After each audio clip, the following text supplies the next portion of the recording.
Hi guys! Welcome to my vlog. This will not be your typical vlog because we have a challenge for today. This will be a quiz vlog about the CAO 09 2019, the establishment, maintenance, and operations of custom facilities and warehouses. Our challenger for today, a customs administration student, Ms. Faye Chavez. Thank you for having me here. Before we proceed, let's talk about the mechanics.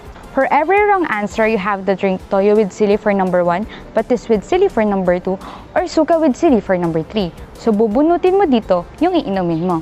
If you manage to have a passing score of 8, you may bring home our grocery showcase for your family. There are 5 seconds allotted time for you to think about your answer, then just ring the bell. So let's get started. Okay, game! First question, let's talk about penalties. What is the penalty if you remove, deliver, or repack goods? For the first offense, a 1-year suspension of authority to operate, and for the second offense, closure of the CFW. That's correct! Take note, the merchandise that is concealed, removed, or repacked, or the package where the marks or number of values have been altered, defaced, or obliterated shall be forfeited in favor of the government. Second question, what will be the penalty for the late submission of application for renewal? For 1 to 30 days before expiration of the validity period of authority to operate, 150,000 and prohibition on transfer of goods to off-dock or off-terminal CFW until approval of application. And for the 31 to 60 days, 100,000 pesos. That's correct. Take note, failure to submit the documents within the prescribed period shall result to the closure of the off-dock or off-terminal CFW, but they may still reapply as a new applicant. Let's talk about terminal facility operators. It is stated that they shall comply with the following requirements in the CAO 09 2019, right? Yes, that's correct. So for the third question, what kind of access shall be given to authorized customs officers by the port operators to all premises within their administrative jurisdiction? Unhampered access to premises, meaning not impede or restrained access. That's correct. Take note that port operators shall provide unhampered access to premises cognizant, meaning being aware of the internationally accepted port safety and security rules and regulations.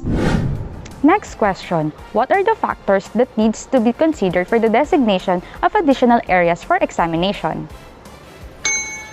The following factors are disposition of abandoned goods only, the business and commercial operations, terminal area, volume of export goods for being handled for examination, safety and security, standard for handling radioactive cargoes. That's incorrect. Take note, the operators shall provide suitable area, which includes area for articles that require special handling, and customs equipment free of charge in favor of the government. It shall conform to the Bureau's goods clearance and procedures. So, you have to pick your punishment. Okay, so let's do this. It was at this moment that he knew.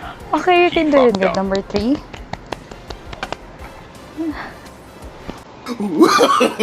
No.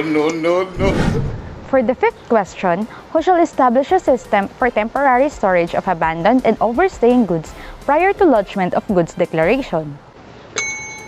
The Commissioner. That's correct. Take note, the operator is the one who is liable for the payment of duties and taxes in case of loss, damage, or deterioration of the goods stored due to the negligence or willful misconduct of the operator, unless it is caused by force majeure or beyond the operator's control. Next question. What are the special areas that the Bureau require to the terminal facility operators? Transshipment cargoes, dangerous and hazardous goods, forfeited and abandoned goods for disposition, strip or segregated cargoes, storage, stripping, and examination of consolidated shipments. That's absolutely correct. Take note, the Bureau required these special areas for the purpose of the protection of revenue and prevent the entry of prohibited goods. Next question. What are the information or contents in a periodic report that the operator shall submit? The following information should be daily report on discharged and loaded containers to and from vessels, received and delivered containers with weight information, and weekly report on overstaying goods. That's correct! Take note, upon written request, the port operator shall provide the Bureau with information pertaining to imports or exports stored or handled within 2 business days from receipt for information readily available, if not within 5 business days. This can be extended for 2 business days upon approval. There is a 5,000 fine per business day of delay. Okay, next. It is the CFW operator responsibility to provide customs personnel with suitable working areas necessary to perform basic functions, right? Yes, that's correct.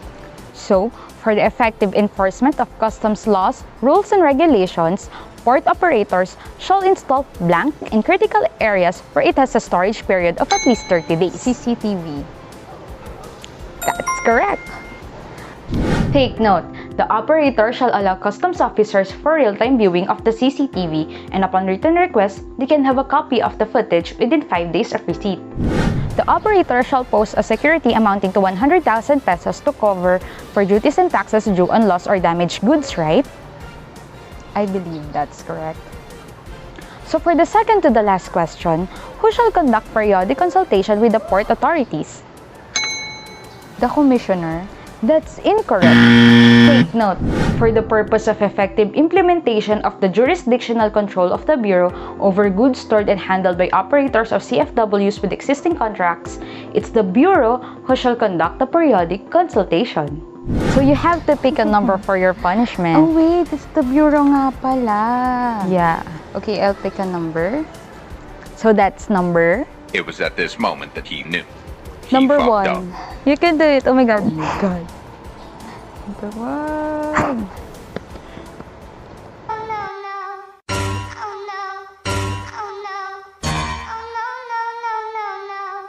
Okay, let's move on to the last question, where you still have a chance to bring home the grocery package or sadly not. Okay, I'm ready. For the last question, what are the responsibilities of CFW operators? Compliance with the requirements of the Bureau, reporting to the Bureau all overstaying goods, allow access to the duly authorized representatives of the Bureau, liability of duties and taxes due, security of the goods and people, physical transfer and security of the goods at the designated temporary storage area. That is all correct! Take note.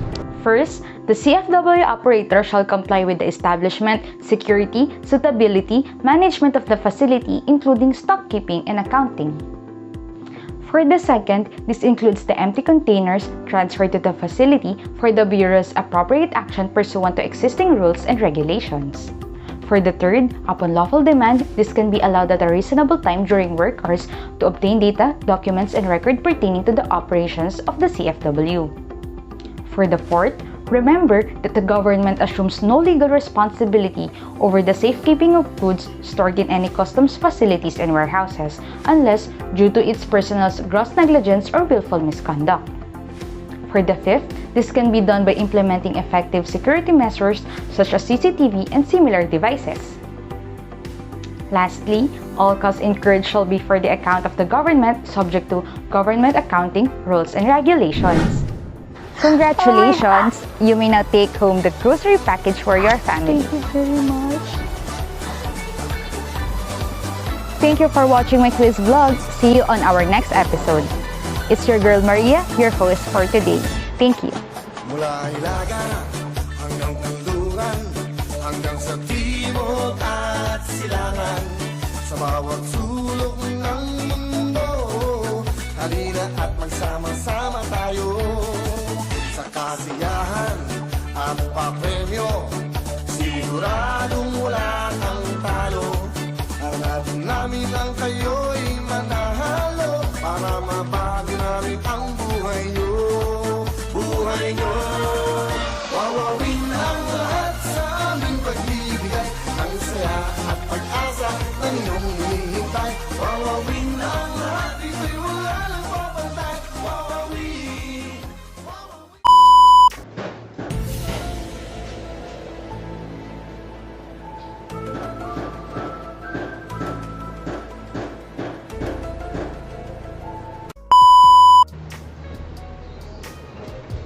Ang ingay naman ng tricycle ni Kuya. Kuya, keep it up. Ganina nag-video ko, may sumigaw. Taho. Wala. Konti na lang daw, ubos na yung pasensya ko. Kaya ko to. Kaya ko to. Kaya ko to.